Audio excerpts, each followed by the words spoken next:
Hello, allez, nouvelle vidéo. Alors cette fois-ci c'est une vidéo sur une voiture qui ne m'appartient pas. Voilà, c'est une Kyosho Pure Alpha, donc c'est du thermique. Et on m'a demandé de la remettre en route. Du coup je remercie Emric d'avoir pensé à moi pour faire ce petit boulot. Et à nouveau je vais vous montrer que le thermique c'est pas si compliqué que ça et qu'il y a moyen de s'en sortir.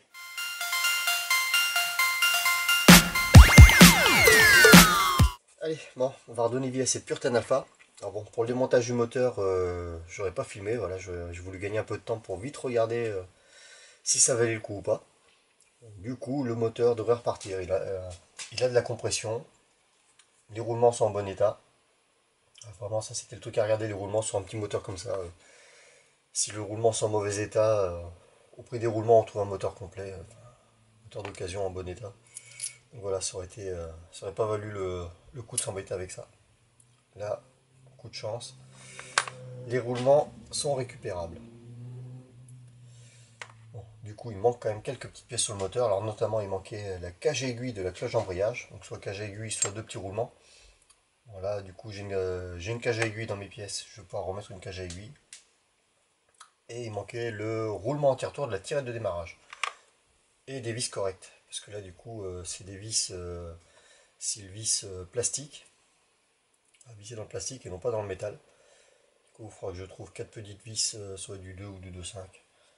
Ça me fait pas peur, je vais pouvoir retrouver tout ça. Et un joint pour le carbu. Il y avait bien un joint qui était mis sur le pointeau. Mais bon, c'est carrément pas le bon diamètre, hein. Du coup, voilà, il faut juste que je trouve un petit joint torique, mais pareil, j'aurai ça, qui va venir dans cette petite gorge là. Voilà, et qui fera joint avec le corps du pointeau. Autrement, tout le reste était plutôt en bon état. Au niveau du piston, il monte dans la chemise sans traverser.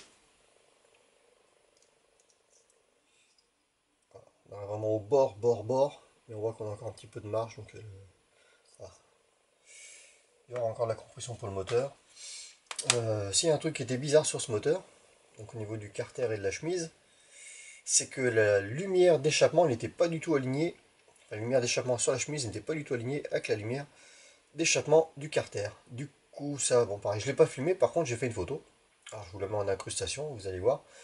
Et pour comparer, hop, donc ça, c'est exactement le même moteur, mais en neuf. Voilà, donc pour comparer un peu, est-ce que ça va se voir? Là, on est aligné. La lumière d'échappement est alignée par rapport à la lumière de sortie. Du coup, vous verrez sur la photo du moteur démonté de la voiture l'écart qu'il y avait. Autrement, qu'est-ce qu'il y avait d'autre de particulier sur cette voiture? La tringlerie de gaz, la fameuse. J'insiste avec cette tringlerie, hein, j'ai beaucoup insisté sur une autre vidéo. Mais voilà, le palonnier de gaz ressemblait à ça. Donc là déjà pas du tout libre. Donc ça peut pas marcher. Une vis un peu grosse du coup, pas du tout adaptée. Et là on voit le ressort de rappel qui est censé servir pour le frein, enfin pour ramener le carbu au neutre. Et du coup pouvoir se comprimer après quand on freine. Mais là le problème c'est qu'on peut rien comprimer du tout, les spires sont jointives. Donc ça, voilà, ça c'est pas bon non plus. Donc entre la cage aiguille, la cloche d'embrayage qui manquait, la tringlerie mal réglée, la lumière d'échappement pas alignée, le moteur ne pouvait pas fonctionner. Voilà, donc j'espère que le propriétaire de la voiture sera content une fois qu'elle va redémarrer. Et puis du coup, surtout, je pourrai lui expliquer ce qu'il peut faire et pas faire. Et s'il a un souci, qu'il me le redemande tout de suite avant de toucher à quelque chose. Voilà. Donc après, apparemment cette voiture, il l'a récupérée comme ça. Voilà.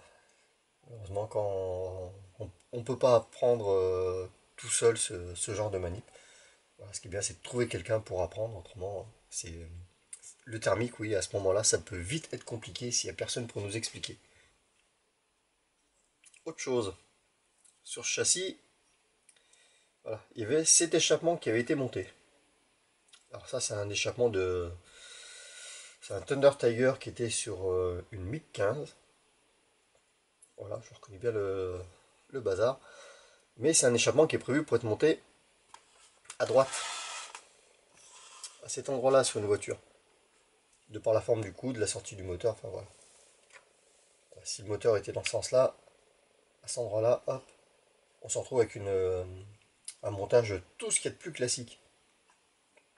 Sur une Pure 10 Alpha, le moteur est de l'autre côté et dans l'autre sens. Je vais vous montrer avec le moteur entier, ce sera plus facile. Voilà, le moteur vient ici.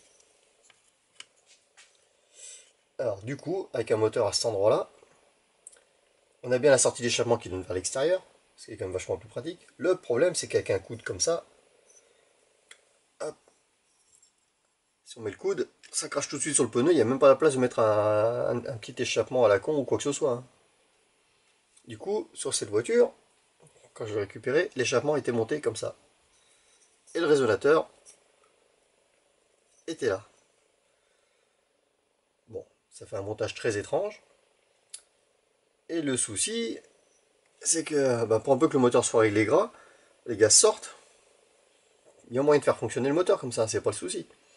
Le problème, c'est que toute l'huile qui stagne après là, elle peut redescendre dans le coude et venir recharger le moteur du coup, et voilà, des gaz, toute l'huile qui aurait été pas brûlée ou à moitié ou par-ci, enfin, voilà, peut redescendre directement dans le moteur.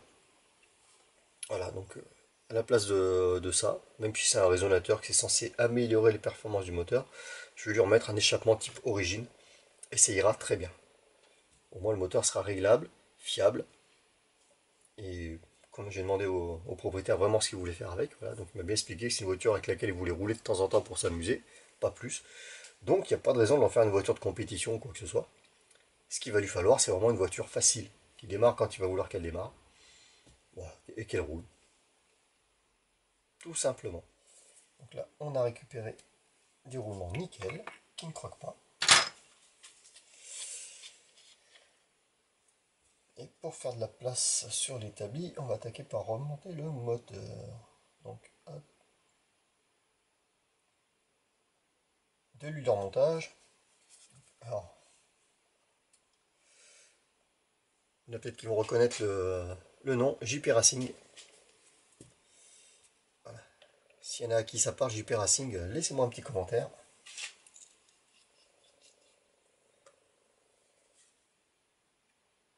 Hop. Allez, après une petite coupure, je me recolle sur cette Pure 10 Alpha. Donc là, ça va pas être compliqué, hein, ça va être nettoyage, nettoyage, nettoyage. Et après, on remonte tout ça tout propre, on règle la radio, on y fabrique une vraie tringlerie. Alors, où que j'en étais? Donc la dernière fois, j'ai donc remonté la cellule arrière, donc démonter le différentiel, nettoyer les pignons, regraisser propre. Bon, j'ai mis la 3000 dans le diff arrière.